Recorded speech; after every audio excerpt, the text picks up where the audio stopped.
Hey there, welcome back to another episode of Coffee Corner. Today, you have your episode of 57. This is what it looks like in Canada in March, the end of March. I can't believe it. So, what does your March look like?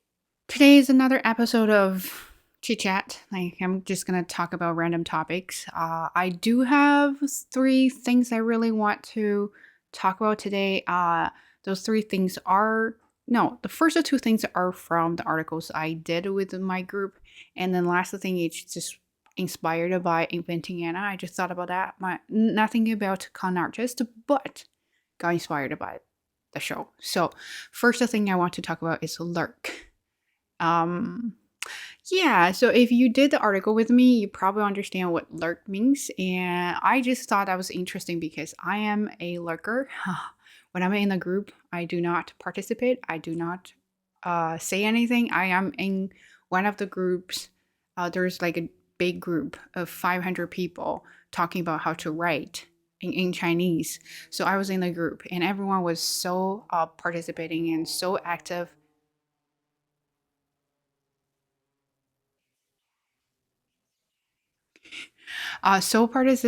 Participating. So I thought I kind of had to say something. I just didn't know what to say. And then I'm worried that if I say something that will sound stupid or things like that.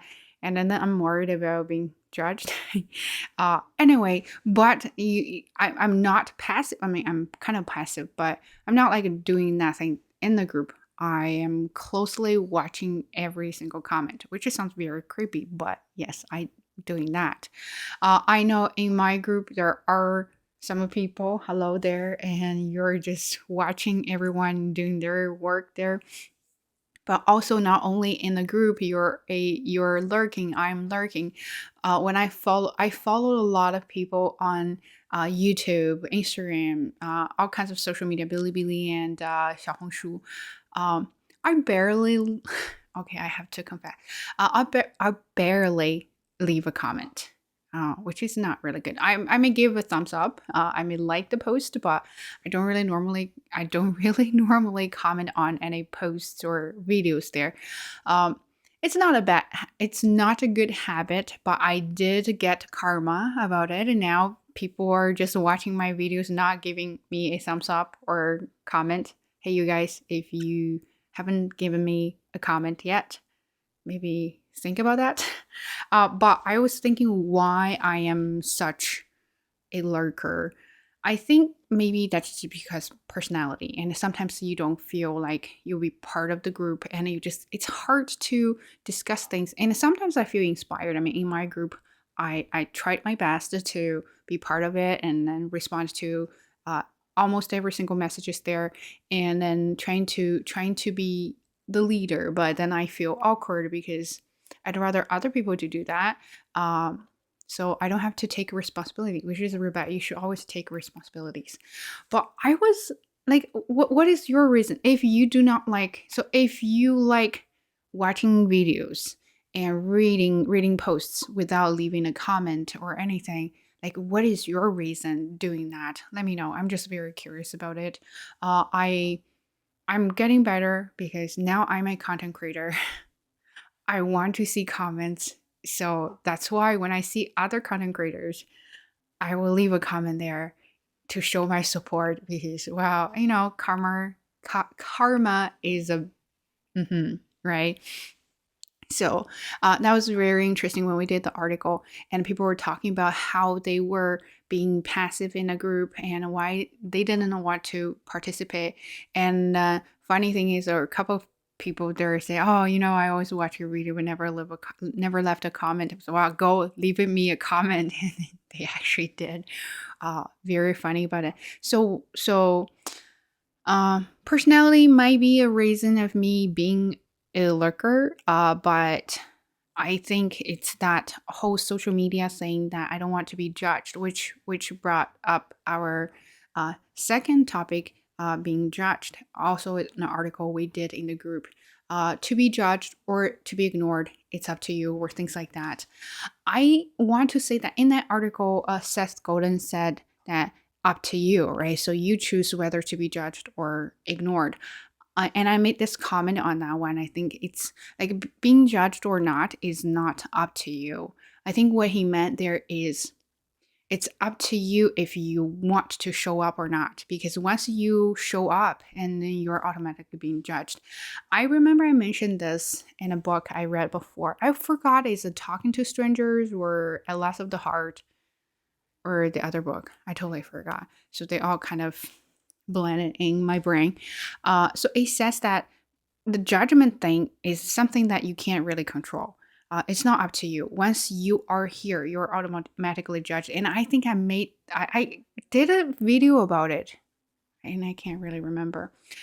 If we're walking together and then there's someone coming towards us, they will immediately make their judgment. Whether it's good or not, they will immediately make judgment. It's not up to you, but it is up to you if you want to show up or not.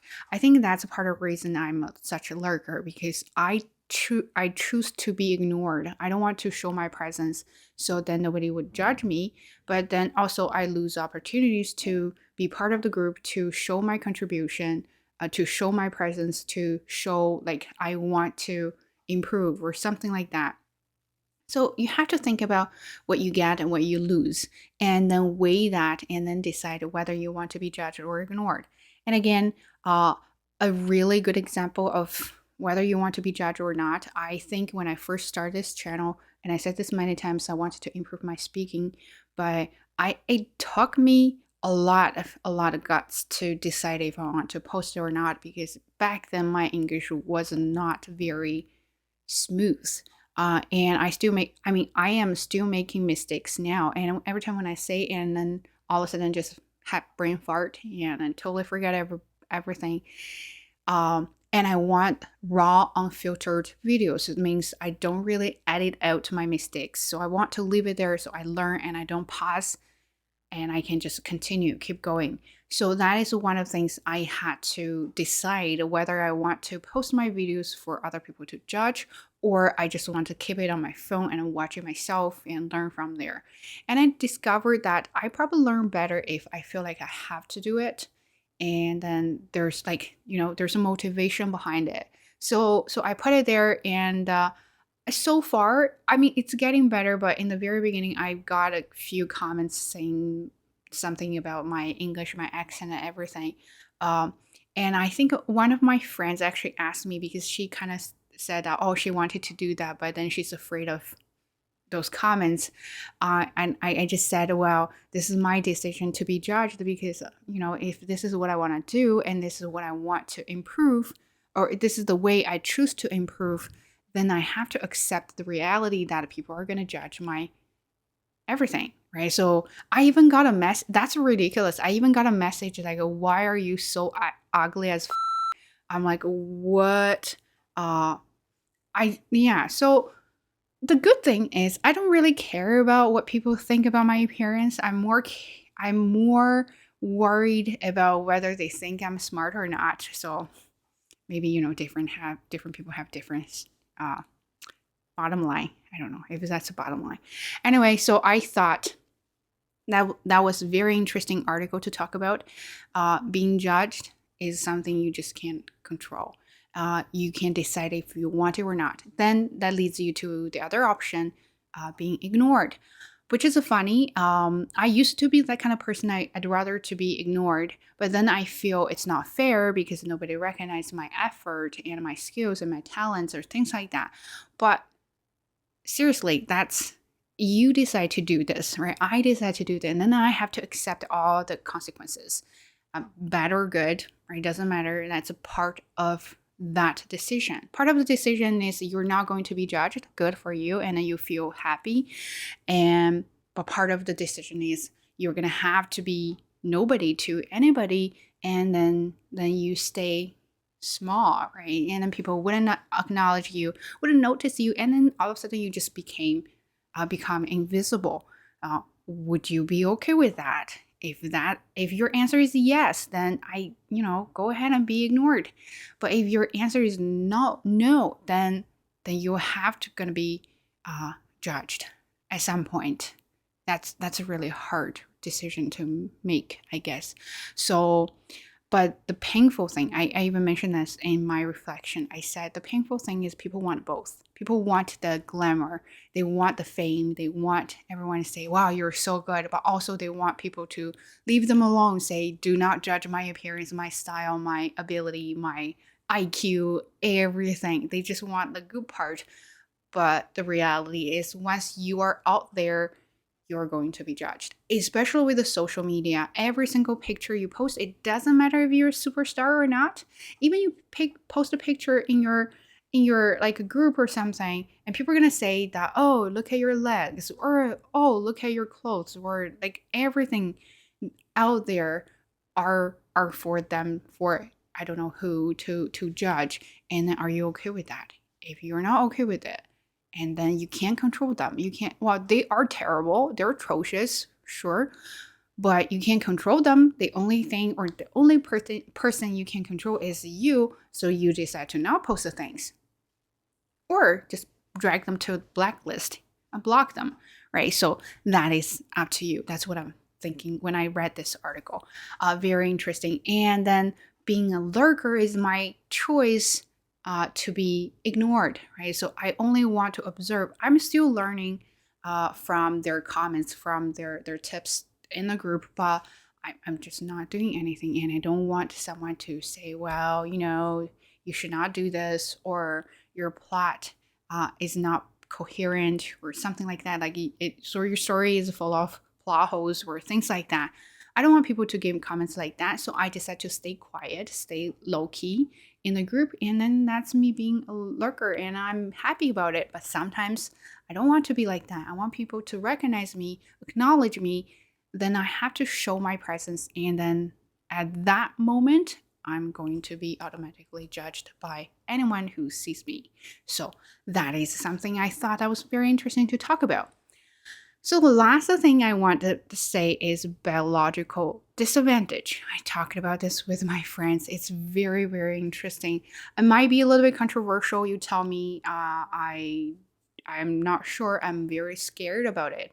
A biological advantage. So as a woman, at some point, you're going to have to choose whether you're going to have a kid or not. But this is, I saw Inventing Anna, and then the journalist Vivian. So she was doing all the stories while she was pregnant.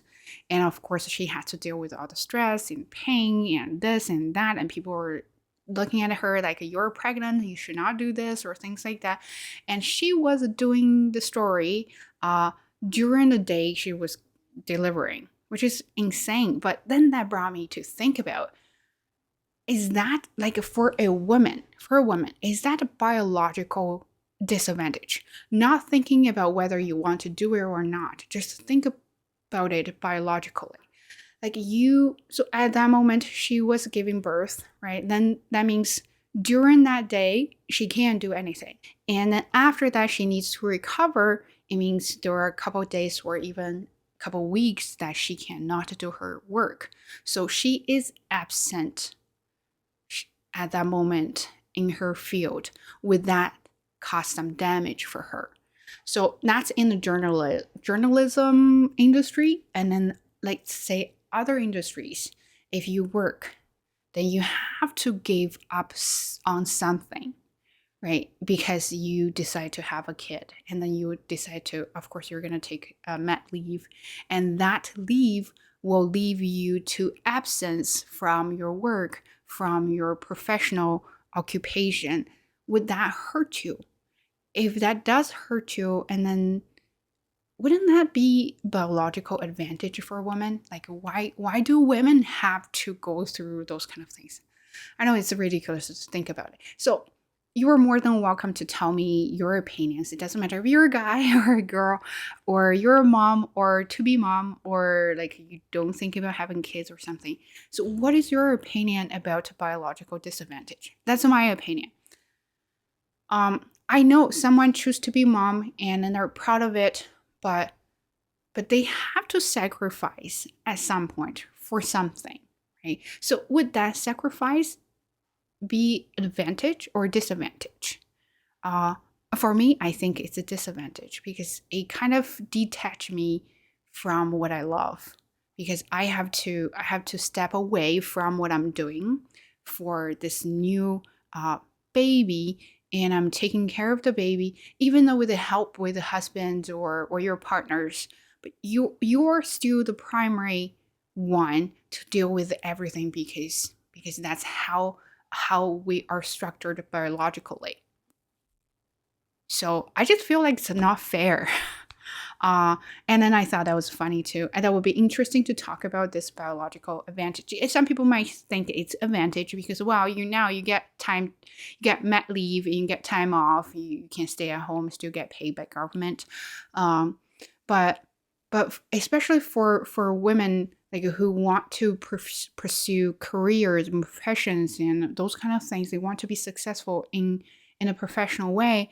Uh, would that be biological advantage, because you have to step away from what you're doing, and then that absence might cost you um, something, like maybe you kind of like you can't keep up with the team, or you kind of a little bit outdated, just like, well, everything develops so fast, everything is just going so fast, just even 1 year might kill you in that career. So I just thought that was interesting to talk about it.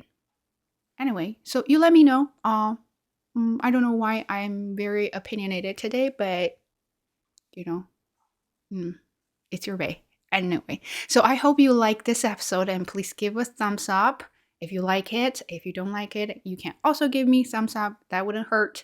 And don't forget to subscribe to the channel for Bab. Um, yeah, and I hope you're still awake by the end of the video. But I'll catch you in the next one. See you. Bye.